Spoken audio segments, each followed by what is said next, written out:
This lecture is a contribution to the ISRM Commission on Deep Mining's lecture series entitled Microseismic Monitoring in Hard Rock Mine. It is presented by myself, Professor Ray Durrheim. I hold a chair at the University of Witwatersrand in Johannesburg.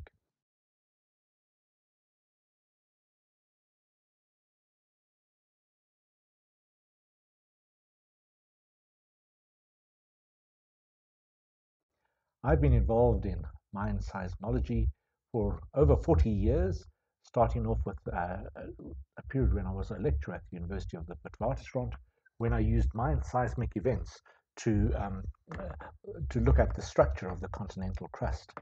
I really got deeply involved in mine seismology in the 1990s when I joined the CSIR, the Council of Scientific and Industrial Research Division of Mining Technology in Johannesburg.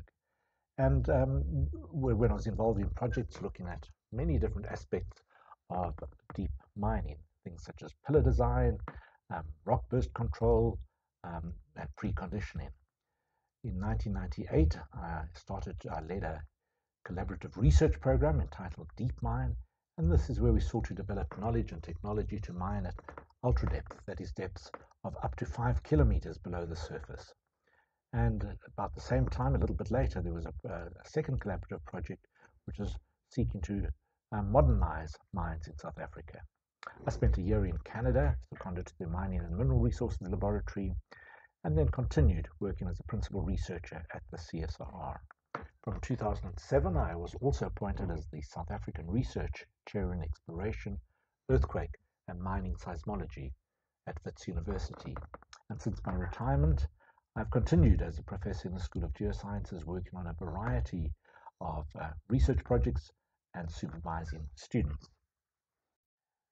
The material that I'll be presenting here is contained in a chapter of the book Rock Mechanics and Engineering, Volume 4, Excavation Support and Monitoring, published by Taylor and Francis, CRC Press, in 2017. And the target of this contribution, this chapter in this series over here, was to provide a basic introduction to microseismic monitoring. And in particular, the target would be perhaps companies and practitioners who are new to the field, want to get a brief overview of what's been done elsewhere, and have some guidelines as to how they should perhaps choose a system, design a system, analyze the data, and what sort of information can be gained from a mine seismic system. Well, firstly, why would we want to monitor seismology on mines? Well, firstly, it is something that can cause significant damage and harm to workers underground. And on the right-hand side of this picture, you can see damage caused to a tunnel in a deep South African gold mine that has been damaged by a magnitude 3.5 tremor. You can see how the condition of the tunnel wall goes from near perfect condition to complete failure over a distance of just a few meters. Now, the seismic energy that would have been imparted wouldn't be expected to vary by such a great amount over a short distance, but what is likely has happened is that the mesh and lacing that is pinned to the wall by rock bolts failed at its weakest point, and once failure occurred, of course, extra load was transferred to the adjacent point, and so you had a cascade of damage. So an incident like this can certainly hamper production, and if any persons is in the people are in the neighborhood, of course they could be severely injured. And on the left-hand side, you see the damage to an apartment block in the town of Stilfontein that was damaged by a magnitude 5.3 earthquake on 9th of March 2005. In this particular incident, about 58 people were injured, most of them injured by falling bricks and roof tiles and perhaps shattered glass as they were seeking to escape the building. And perhaps that just reinforces a basic, as you could say, rule of earthquake safety is if you feel an earthquake, the thing to do is not to flee outside.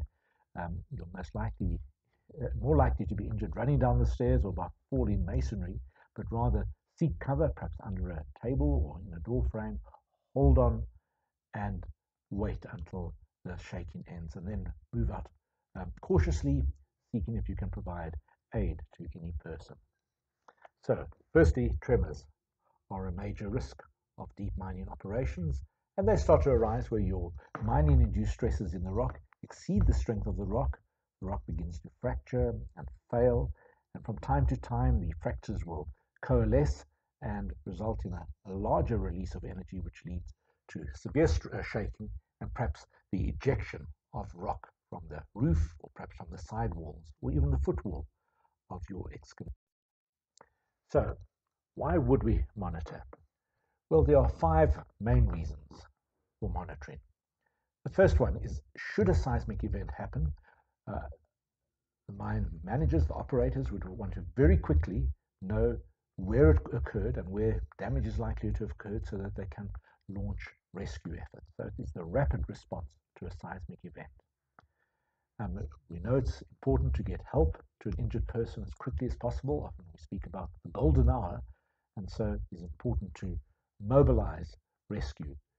And so in order to perform rapid response, we need to have a system that can very quickly gauge the size of an event, its location, determine whether it is in an area where people might be exposed to harm.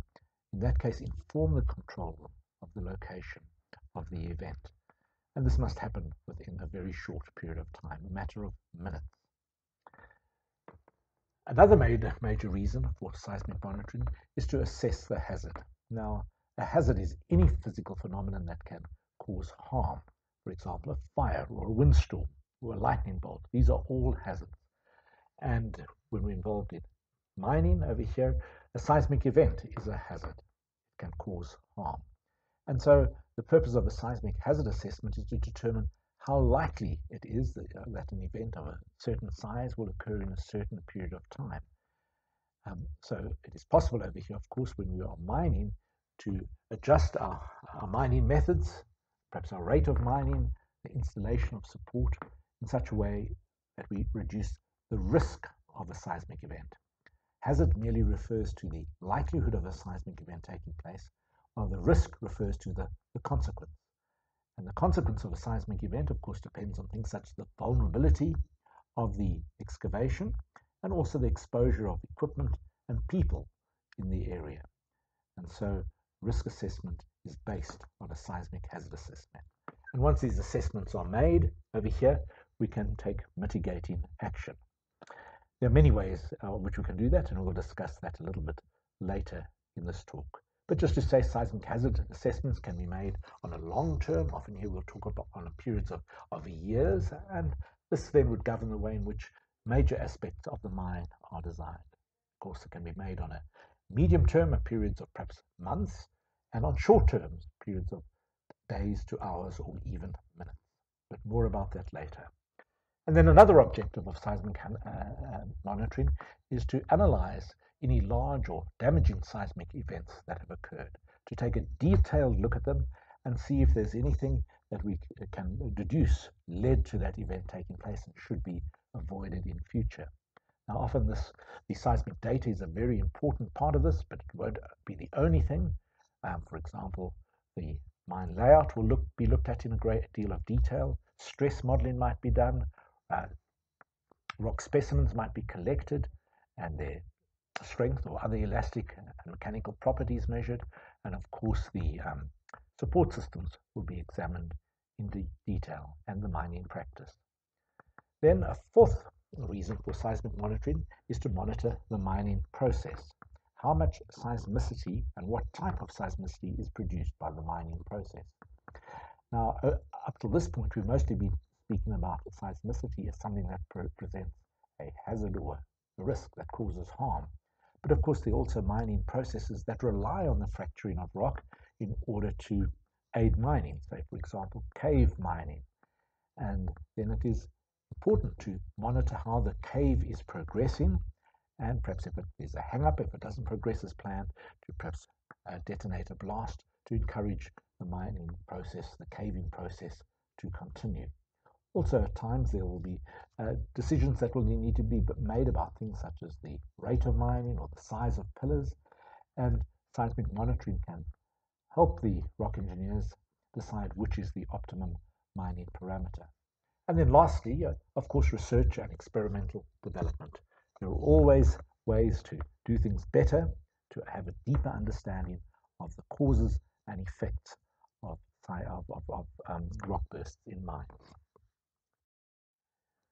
So let's get onto the topic of network design. Here's a cartoon showing a typical mine over here, perhaps a steeply dipping ore body.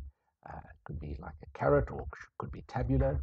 Perhaps initially mining was done as an open pit, but of course sooner or later depth is reached where the amount of waste that has to be removed becomes very expensive due to the increasing size of the pit, and it becomes advantageous to switch to underground mining. So a shaft is sunk, tunnels are developed, and haulages are developed, and the ore is removed. The void that is created results in the stress, the stress caused by the load of the rock above being concentrated around the excavation, and if that stress begins to exceed the strength of the rock, it will fracture, it will fail, and from time to time energetic events will be caused. So in this cartoon over here, we have various sensors deployed on different levels. A sensor is something that can detect ground motion. You could almost think of it as a microphone. It's a sensor that when it is shaken, turns the ground motion into an electrical signal. So we have different sensors on different levels. They're all wired together to a controlling computer, usually on the surface. And also, it might be, in some cases, sensors will be deployed on the surface. And the purpose of this is to determine not only the time and location of the seismic event, but also its size. And as you will see later, there are many other parameters that we can determine about the seismic event. For example, the size of the rupture or the stress drop that resulted as a result of the seismic event. Let's move on over here. And in this slide, what I've tried to do is just give some basic criteria for the design of a seismic system. And this, of course, will depend on your monitoring objectives. And again, I'll just repeat the main monitoring objectives. And if it's merely to get a rapid response to potential rock bursts, it is probably adequate to just make sure that you record every event exceeding magnitude 0.5 in size. That is normally what we found is the threshold magnitude where the shaking is strong enough to eject a few kilograms or tens of kilograms of rock, which could cause injury and harm. We don't need to locate it extremely accurately, perhaps within 200 meters. The reason for this is that the distribution of damage can be quite variable. It's not necessarily the place that's closest to the event, because your amount of damage depends a lot on the support that you've got in place and the strength of the rock, whether it's highly fractured, for example. And so you might find that damage occurs not at the closest point to the seismic event, but perhaps a fair distance away. So there's quite a large area over which must be inspected after a seismic event. And of course, we'll need to process it pretty quickly. Perhaps we'd like to have that magnitude and location at the control room within 2 minutes of the event, so that calls can be made to the working place and it can be ascertained whether any damage has occurred and if any rescue needs to be mounted. Now, if we're looking at seismic hazard analysis over here, generally the idea is that we're using the past experience of seismicity to predict the future. So we need to have perhaps a lot, and for every large event there will be many more small events. So we want to have quite a large data set over here. So we want to have a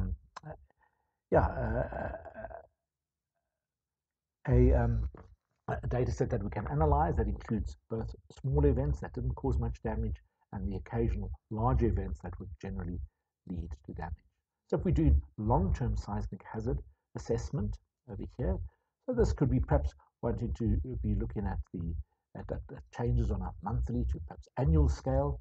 We probably only need to record data with magnitudes greater than magnitude 1, location perhaps within 200 meters, and our processing speed, here we're not looking at a quick turnaround, would perhaps be in the order of days. If we're looking at medium-term seismic hazard, this is perhaps on a monthly to weekly basis, we'd want a lot more sensitive network.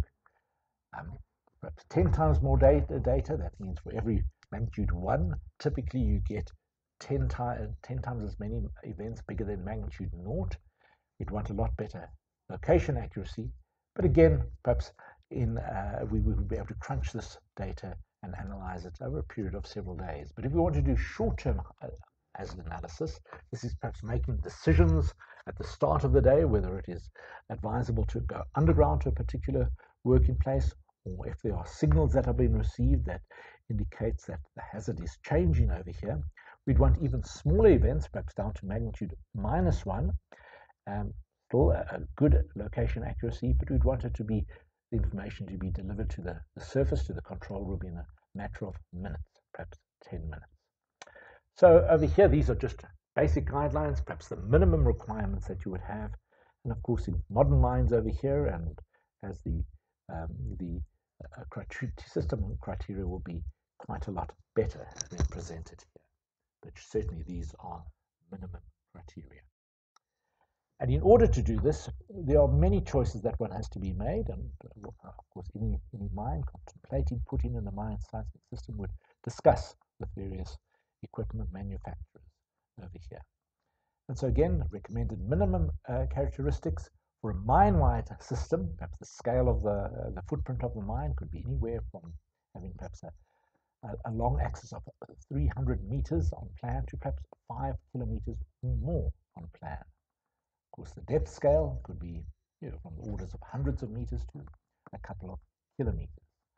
Often research work is done in special areas, special interest. A great deal of effort is put in there, and where the sensors are concentrated in an area that might have a long axis of perhaps 100 meters to 1 kilometer. For a mine-wide network, perhaps ideally we'd want a sensitivity of down to 0 in the areas that are mined out, the old areas where there's not much activity taking place, but in areas where there's active mining taking place, where men and equipment are exposed, perhaps down to magnitude -1. In research and special areas, we'd want probably at least down to -2. And as you'll see later on, there have been some research projects where events down to magnitude -5 have been recorded. Those are very, very tiny events, acoustic emissions, and that means the rupture is perhaps the size of a business card, just a few centimeters across, and of course which doesn't cause much damage, but could be quite diagnostic as regarding the process, the rock failure process. Important parameters that one has to decide is the sampling rate. Your sensors are recording continuously, and they will be sampled and analyzed continuously. And over here, for mine-wide networks, we'd expect our seismograms to be recorded, sampled at a rate of at least 1,000 samples per second, maybe 2,000 samples per second, or even higher. And for our research and special areas, perhaps 10,000 samples per second, or even higher.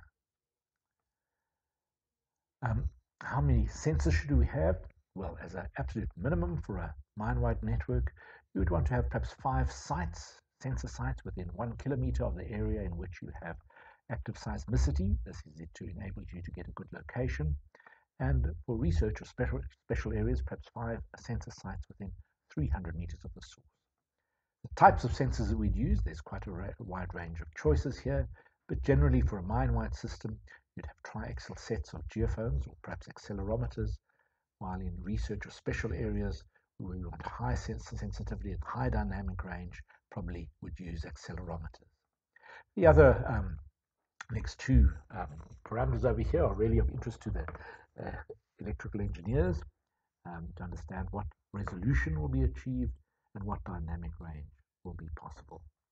But the event rate on a big mine, typically you might have as many as 1,000 events taking place per day, which need to be recorded, need to be analyzed. And for a research or special area, the rate could easily be a lot higher, 10,000 events a day or even more. And the question is, how many events can be recorded in a period of time? Well, in most mines, you find higher seismic activity taking place shortly after blasting, and so you might want to record perhaps 250 events in that hour, while in a research or special area, perhaps even 10 times greater. And of course, a very important thing is a way to have accurate timing on timestamps on each of your seismograms. And usually timing is done by taking a GPS signal on the surface and finding a way to transmit it down to each of your recording stations so that they are accurately synchronized. Just a few comments here about how we operate a network. Now, one of the very important things if we want to get accurate locations and magnitudes is to have a good seismic velocity model. We need to know what the speed of sound is, of our P waves, and also of our shear waves in the rock mass. Now, the way in which this is usually done is by setting off calibration blasts. And here we have several things that we have to consider. Firstly, it's very important to know the location of the blast. Okay? So this we will get the help of the mine surveyor in. The blast will generally be detonated in an area where we are interested in the seismicity, over here, perhaps near to an area of active mining. And so, but of course, you might be setting off a few tens or even hundreds of kilograms of explosives, so you want to have it in a place where there's not too much risk of causing damage to an excavation. It is very important to have this surveyed in as accurately as possible, and not only the position of the collar of the hole, but perhaps the end of the hole in order, or the center of gravity of the explosives in the hole, so we can have a good knowledge of where the event was located. It's also important to know the time of the blast. If possible, perhaps have a geophone or accelerometer situated very close to the collar of the hole and wired into your seismic system. And then, of course, an important thing is your charge size. Now, if your mine has got a relatively small footprint, perhaps just of a few hundreds of meters, you might be able to get away with a charge size of 5 or 10 kilograms. In large mines, or perhaps like South African gold mines or platinum mines with large footprints, you want to be able to record that the blast at distances of perhaps 2 or 3 kilometers, and there you would need to detonate maybe 50 to 100 kilograms in your calibration blast. So these are important things. It's important as perhaps your mining proceeds, as you move perhaps into different rock types, as perhaps new sensors are installed, as perhaps some of your old sensors are put in the shadows of excavations, to repeat this calibration blast from time to time so you can develop a velocity model. In many mines, just a single P and S velocity is used and turns out to be adequate, but in areas with perhaps more complex geology or when the rock types have quite strong changes in seismic velocity, a three-dimensional velocity model might be used. And in this case, it's perhaps more complicated to determine the locations. You cannot simply assume that your ray paths are straight. If you have a change in velocity, we'll find the seismic wave is refracted at those interfaces. And so then it becomes necessary to use more advanced computational procedures such as ray tracing in order to analyze the event. And then, once a system is up and running, it's very important to just monitor that it is in good shape. So there must be systems in place to monitor the performance of the network as a whole, uptime, downtime, sensors. Often in a mining environment, cables might be damaged or cut, or perhaps sensors might degrade, and to make sure that we have sufficient sensors in place in order to monitor the hazard continuously, and of course so that action can be taken. Of course, from time to time, the software will be upgraded, better methods will be used, and perhaps changes made to system settings, new sensors put in, perhaps the amplifications changed, and all this must be diligently logged, because this affects the performance of the system and the calculation of the seismic parameters. And of course, it goes without saying that data must be backed up regularly. Often there's large volumes of data recorded, and it's very useful when one is doing back analysis to be able to access the old data and perhaps reprocess it over here, but make sure that it is backed up. And then, of course, whenever an emergency response is issued, perhaps to keep a record of that, whether that led to a fall of ground or any damage to the excavation, how quickly the notification reached the control room, and what action was taken. So this can be continuously monitored and from time to time perhaps investigated and see whether any change should be made, perhaps to the threshold of notification or perhaps to the way in which the message is communicated. Now let's look at the way in which our seismic source parameters are determined. Here, just on a very simple display, I show the seismograms recorded by 6 stations in Impala Platinum Mine in South Africa. They were produced, the ground shaking was produced by a magnitude 1.2 event, and the length of the seismogram from left to right is about half a second, 500 milliseconds. Now, of course, in the computer program, we have a file containing the location of each and every sensor over here. And so we can see the 6 recordings displayed over here. You can see there are 3 traces in each, and these would be 3 orthogonal directions. This may be, your sensors may be orientated perhaps vertically and perhaps east-west and north-south, or they might just be inserted down a borehole, but it's very important, if you can, to determine what the orientation is of the sensors so that it is then possible to work out the whole 3-dimensional ground velocity, or ground motion that is recorded by the sensor. You can see the seismogram, or the energy was recorded first by the seismogram. That's the 3rd from the top. And what is drawn there, you'll see in each case there are solid lines drawn, a black line, which is the position of the pick of the P wave. Often this is done initially by an automatic system and later verified or improved by a seismic analyst. And then a little bit later you can see another burst of energy coming in, and the onset of that energy is drawn with it by a blue line, and this would be the S wave energy. It's well known that our shear wave travels quite a bit slower, a little bit faster than half the speed of our P wave. You can see the next arrivals came in almost equally at the top seismogram and the 5th seismogram over here, and you can see that the P and S separation is similar. And then a little bit later we got the energy coming in on the 2nd and 4th seismogram, and you can see the gap between your P and S wave is even greater. And then right at the end, the seismic station that was most remote, furthest away, was the one down below. And you can see in this window you can only see the P wave arrival. The S wave arrival would have come in a bit later and too late to be shown on this screen. So what is done is these picks are made. They are used by the computer, the location algorithm, in order to find the X, Y, and Z location that best satisfies the arrival times that are recorded at each station. This is a straightforward least squares approach generally of triangulation to find the position in 3D space that would satisfy this.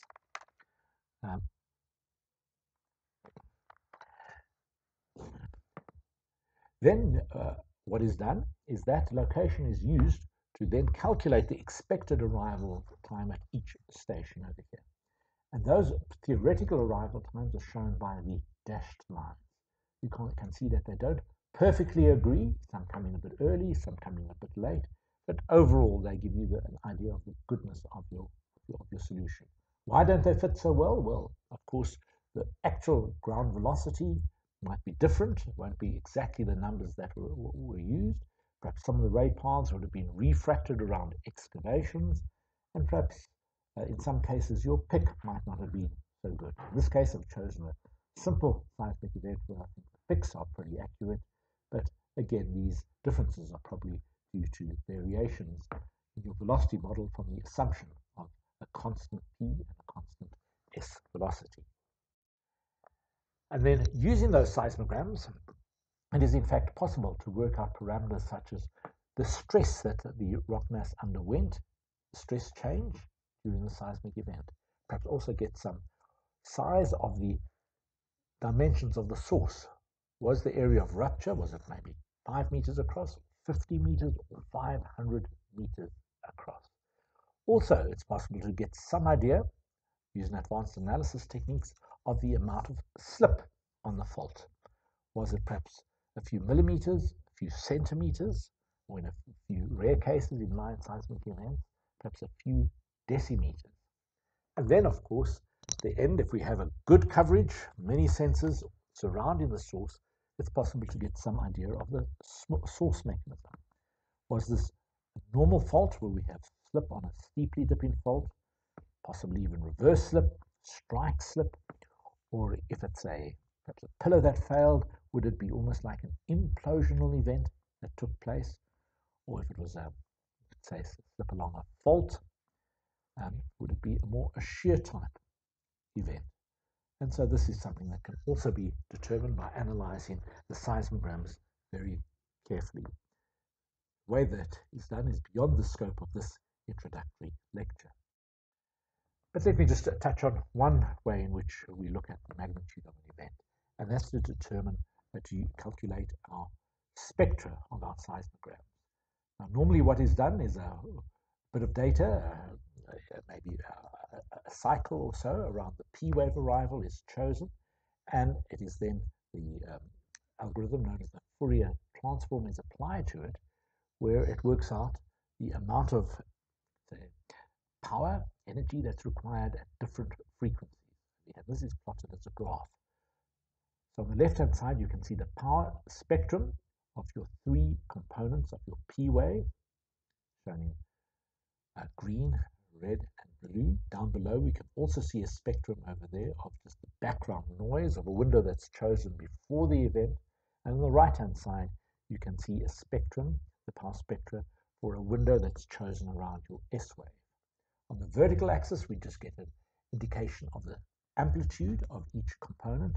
And on the horizontal axis, we can see the frequency of each component. So this ranges, in this case, from somewhere below 10 hertz, maybe 4.5 hertz. Frequently, geophones with a resonance frequency of 4.5 hertz are used, so accurate amplitudes are only recorded above that frequency, and stretching in this case to perhaps beyond 100 hertz to perhaps 800 hertz or so. And what you see over there are dashed lines that fitted to this, and this is a model. Typically we use a model perhaps known as the Bruin model, which is modeling your seismic source as a penny-shaped crack, a circular crack over which there was constant slip. And this is now giving you an idea, and from the slip, the shape of this model over here, we can determine things such as the size of the event, which might be expressed as a seismic moment, the amount of co-seismic deformation, which can be then written into and translated into what we call a magnitude measure. Also, the estimates made from the details of this model over here as to the source dimension, perhaps the stress drop.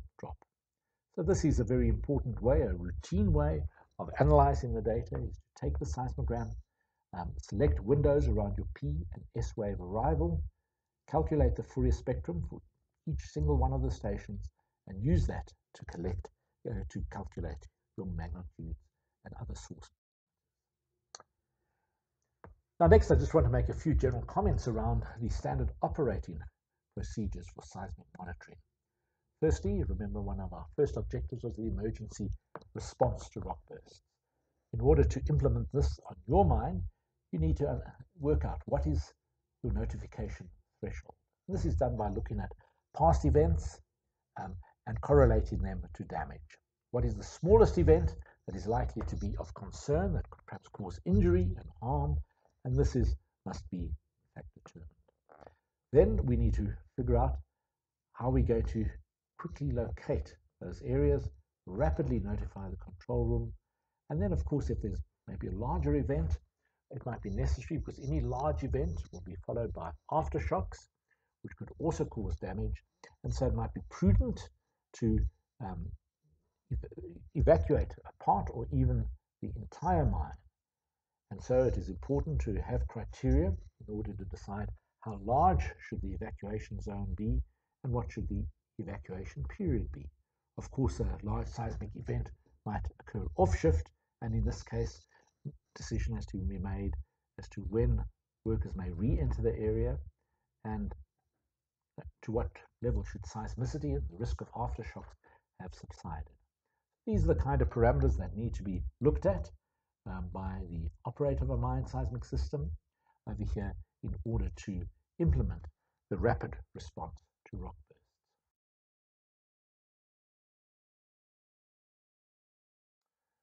Let's then move on to long-term seismic hazard assessment over here. And perhaps one of the ways in which this is most frequently analyzed is by looking at your seismicity catalog and determining its statistics.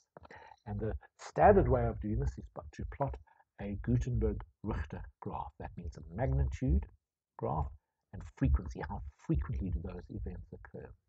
So in this case, we can see a graph over here from Kiruna Mine, over here covering a 5-year period.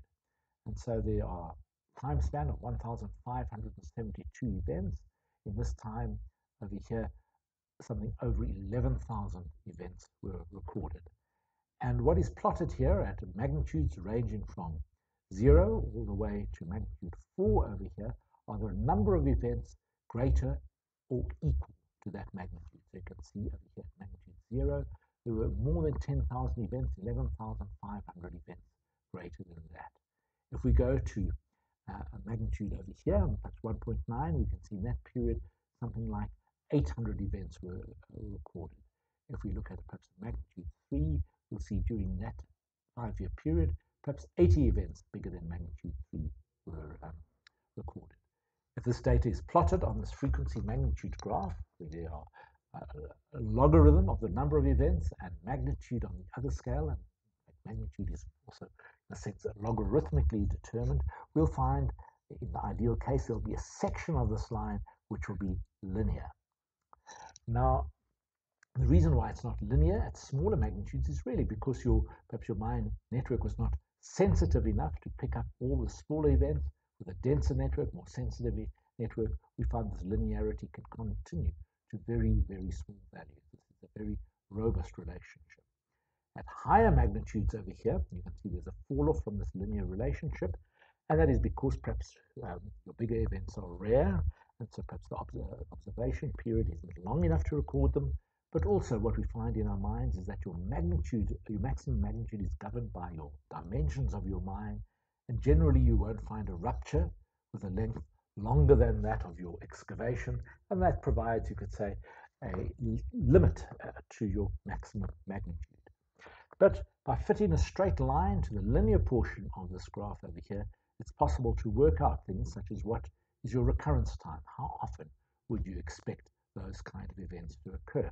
So over here on the left-hand side is the number of events that have taken place in that time, and on the right-hand side over here is the recurrence time, or the number of events of that size taking place in how many days. So you can see over here you'd expect every day there'd be an event of perhaps magnitude 1.5, but as one gets to larger magnitudes, perhaps magnitude 3, you'd only expect one perhaps every 50 days. And then down below over here is just perhaps to make it easier to interpret over here for different magnitude ranges. For this data set, we can see what would be the mean recurrence time over here. So let's just take something simple. For magnitude 3, you'd expect on average there to be one magnitude 3 event every greater than 3, let's say every 43 days. And the number of events you'd expect in 1 year, you'd expect at least one per year. Okay, you'd expect a very high probability of it happening within 6 months, and perhaps a 50% probability of it happening every month. So this is very useful over here to take a look and compare your long-term hazard on a mine. When we get to medium-term seismic hazard assessment over here we're looking at things that we can use where we can perhaps make decisions regarding our mining process or our support systems. There are many ways in which to do this, and there's not any one standard way yet that's been defined, but by comparing what is done by various operators, by various suppliers of seismic systems, it's always good to determine what is leading practice and how to apply this. So the decisions that need to be made is what is the required sensitivity of a network, what is our location accuracy. Of course, we have to decide How are we going to delimit our data set in both in space and in time? We have to select the seismic parameters that we're going to analyze. And also, often there are non-seismic parameters that will be analyzed, perhaps geological parameters, the proximity to known faults or dikes, or perhaps the rock type. And then the end is to decide which signals are we going to use that might indicate a change in hazard. And here's just one display, an example of a display from Kiruna Mine. And on this plot, which we produced in the monthly report, what we see over here is a part of a mine plan. The green lines on this dike are various dikes in the area, which cut the area. This area over here, the black line in the middle, shows the shaft pillar, which might be 400 meters by 400 meters in size. And this is nearing the end of the life, where some of that shaft pillar was extracted to get out the gold. Over here you can see these are strike pillars over here. The ore body is dipping to the bottom of the page. The red lines over here are some of the known faults in this area. So what we can see is the long-term seismic displacement. So over a long period of time, for each seismic event, it's possible to analyze the source parameters and work out how much seismic displacement would be due to each event, and then in each cell on this map, this will be parameterized into cells, perhaps 20 by 20 meters. This is cumulated to show you where most displacement is taking place. So you can see areas of yellow colors over here where there's more seismicity taking place. So it's a long-term seismic displacement. In the same way, over here, these contours are showing areas where you're getting your apparent stress changes are changing most over here. And what you can see, these other symbols, these hourglass symbols over here, are showing you the location of all the events with magnitude greater than 0 in the preceding month. So this is an area where active mining has been taking place over here. And so you can see that that's where most of your seismic activity is taking place. But of course, you can still get events taking place elsewhere in the pillar over here as your stress is redistributed. Yeah, so this would be a typical monthly plot that is used to assess your seismic hazard in the medium term.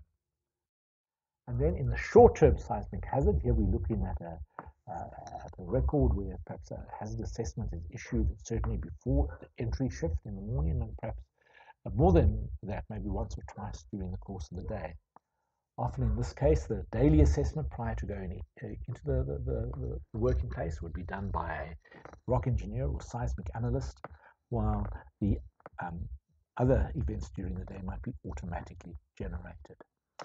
Now, what we see over here on this one axis, the bottom axis here, is time over here. So you can see from the 4th to the 11th of September, so that's about a week's time over here. And we can see 3 different parameters are plotted on this graph. Firstly, just the cumulative number of events above a certain threshold that we're recording. So this just increases monotonically. And you can see the number of events from 0 at the start of this. This period over here, and increasing up to perhaps 500 or 600 events. Now, for each event, measurements are made of 2 other parameters. The cumulative apparent volume is an attempt to measure the size of the event. So you can see over here on about the 12th of September, there were some events that led to that were big in size and led to a big increase in cumulative apparent volume over here. And of course, when you get a big event like that, it's often followed by many aftershocks, which die off after a period of time. So you'll see a jump in the number of events. Of course, your blue line is mixing events from all magnitudes, from your threshold magnitude to the biggest possible event. And a third parameter that is often calculated is what is known as the energy index. Now, in a long period of time from your catalog, you can work out what is the average relationship between the energy of a seismic event, that's the intensity of shaking, the seismic energy that's radiated, and the moment of the seismic event, which refers to the co-seismic displacement. And so a normal ratio is found. And then for every seismic event, the energy is determined and the moment, and it is plotted over here as to whether and this is plotted as a log over here, but whether it's unusually energetic or less energetic. And so you can see over here we've got the energy index pretty much at, you could say, at a relatively high level, but then we get to a period of time, perhaps after a large seismic event, you find that your rock mass has been softened over here, and this is changing, looking at and showing a change in your mode of rock behavior. And sometimes, certainly not always, but sometimes this is found as a signal that is indicates that it's a precursor to a larger event. And this is an example over here that a large event on the 9th of September was preceded by a drop in energy index over here. So you can see a drop in energy index and an acceleration in your cumulative apparent volume. And so these are the kind of signals that are tracked in order to try to come up with an estimate, an indication of a change in seismic hazard. Right, so what we do once we've monitor our seismicity, determine the hazard, we have to then come up in a way in which we evaluate how well our risk is being managed. And now, of course, as we said earlier, if it's not measured, it's not managed. And here in this paper, we just make a simple suggestion of a seismic scorecard of some kind, which can be used to track the improvement and the performance of your seismic system. The goal, of course, is to show that it's been well looked after and there's a continuous effort to make improvements to the system. So this is the kind of thing that from time to time, perhaps annually, might be good to get an independent person in to come and assess the performance of your seismic system and to make sure that best practice is being followed. And this is just a continuous continuation over here, but assessing whether all these measures around seismic analysis are being tracked, being assessed, and efforts made to improve continuously. Right, I'm going to conclude this talk over here with just a few case studies from North America, from Australia, from South Africa, showing some of the uses of the mine. These are taken from published papers, and I summarized them in the article that I wrote for the book. So firstly, as an example from Canada over here, you can see a Kidd mine over here, base metal mine extending down to a few kilometers. Those are, of course, feet on the right-hand side over here. You can see many faults over here. And what is being shown over here is just analysis of the seismicity that was recorded following a blast on the 6800 level over here. So on the left-hand side, you can see an example of the ore body faults, the known geology, the mine infrastructure over here, and all the seismicity that was recorded. Of course, to make sense of this over here, we want to look at it in a simpler display. And on the right-hand side, you can see a plot over here. On the bottom axis, of course, is time after our event over here, the magnitude 2.6. So we're looking at the behavior before and after it. And what you see over here, we've got different graphs being plotted. The graph down below here is the cumulative apparent volume. And that means for every single event, an estimate is made of the amount of rock that was involved in the failure. You can see here's your cumulative apparent volume legend here. So for each event, it will be given a different color. In this case, over here, and many of them are the small events, or where there's not such a large volume are involved, are blue over here. And then you can get bigger events over here. Let's say magnitude 2.6, where there's a large change in cumulative apparent volume. This is a way of communicating a lot of information rather easily. You can see it's just ticking along here quite steadily. All of a sudden, there's a rapid increase in cumulative apparent volume, many events taking place and then tapering off. And this is typical, perhaps if a large blast was taken over here, so you're changing the rock mass condition, you'll find many aftershocks, and after a while it will settle down. Over here, if you have a seismic event taking place, the disturbance is in fact many ways similar to that of a production blast over here, and you can see the behavior is similar. You can see following the large event here, this cumulative apparent volume graph is in fact steepened somewhat as to the background value. So you can see persistent increase in higher seismic activity. And here what is also shown over here is your energy index over here, again colored according to the local magnitude of the events over here. And you can see when it's So the high energy index, that's when the rock is behaving quite stiff, and then when the rock mass tends to soften. So you get, for an average event, the amount of energy is perhaps less than you'd expect for a given co-seismic deformation. So these are very useful graphs over here to try to understand how your rock mass is responding to your mining. Let's move to a different situation in Australia over here. So this is Renison Mine, Australia over here. Again, we can see an analysis tracking the seismicity associated with, in particular, a dike, a weak dike, which was a source of concern. What is shown over here is an attempt to simulate the seismicity. So numerical modeling was done, and this is a what-if exercise over here. So should we mine a certain amount, how would it change the stress? What are the chances of generating seismic events and predicting it?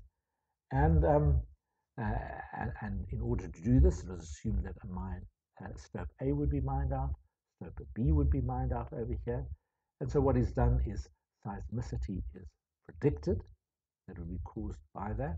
So we can see new and reactivated displacement continuities associated with the mining step is shown over here, and mined out slopes shown in black. So here's your ore body, the mesh that is being used over here, the simulated seismicity taking place that is predicted. And of course, what can be done is this can be compared with your actual seismicity.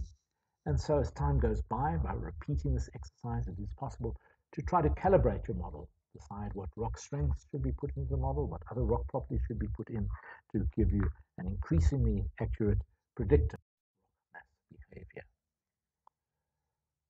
Let's now move to another part of the world, and this is Kiruna Mine in Sweden, a large iron ore mine.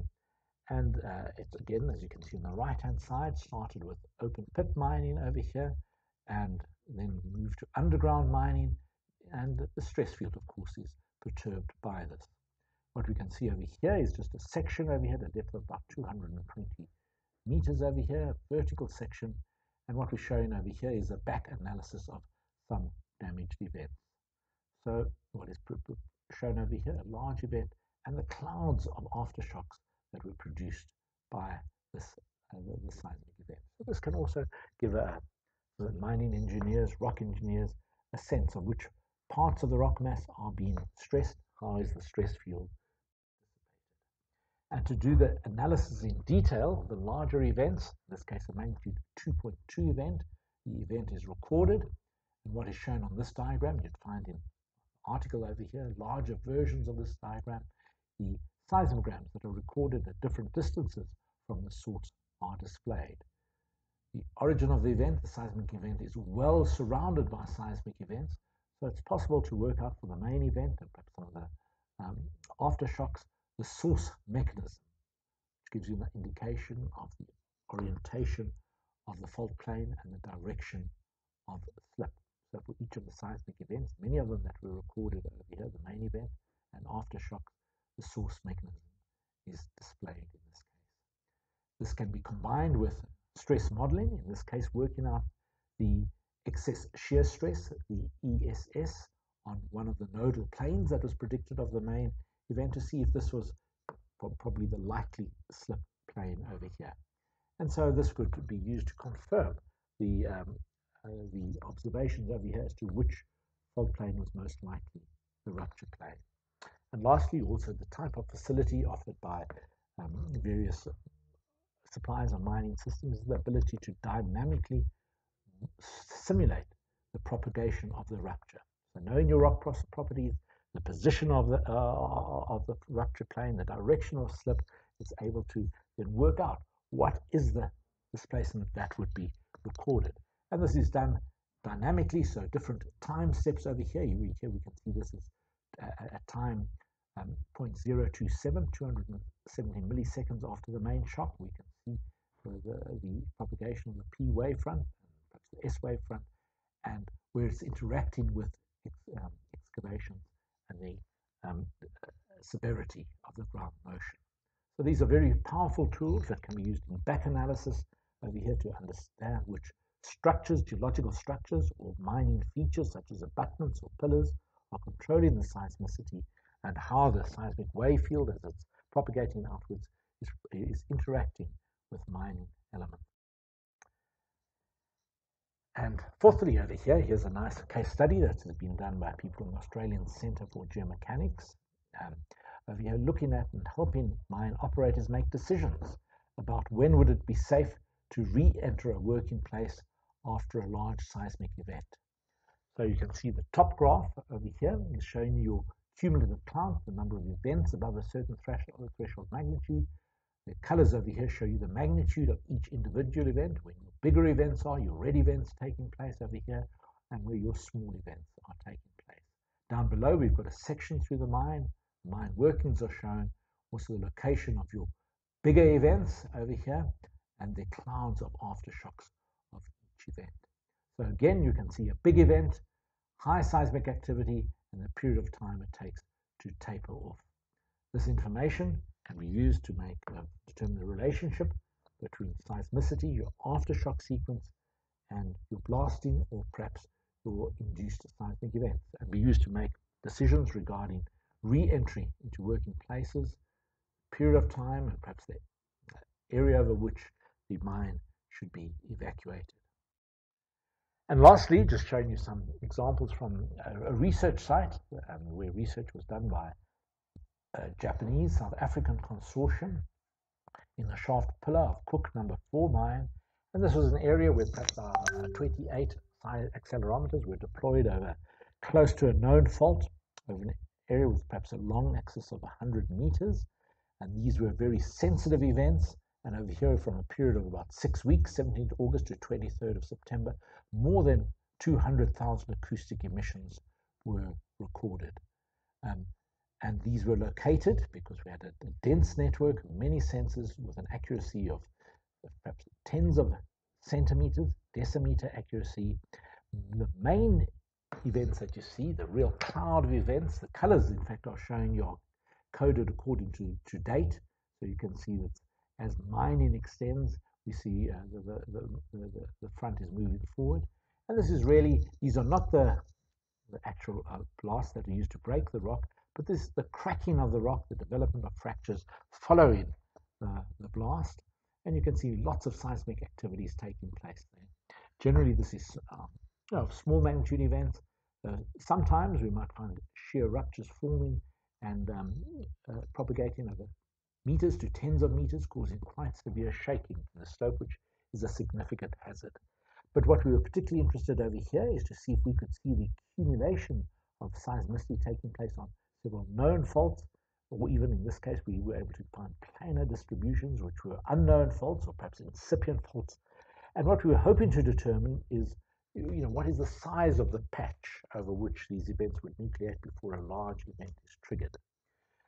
Unfortunately, in this case, we did not trigger we'd say fortunately, because it didn't cause any harm, but no significant event was triggered on any of these known faults in our research area. And so we were able to see the growth of a nucleation of damage on a fault plane, but not to get to the critical patch size. Of course, elsewhere in the mine, we did get magnitude 2 events that occurred, but they weren't so monitored in this degree of detail. But this is the type of work that is done on a research project to gain a deeper understanding into the seismicity and the response of the rock mass to mine. Right, so that brings me to the end of my lecture. It's about an hour has gone by, and in this time, I hope I've been able to give you an idea of why we record seismicity, how we design seismic networks, how we analyze the data, and what are the type of applications that we use. Here you can find a list of some of the references that I've drawn on in this particular case.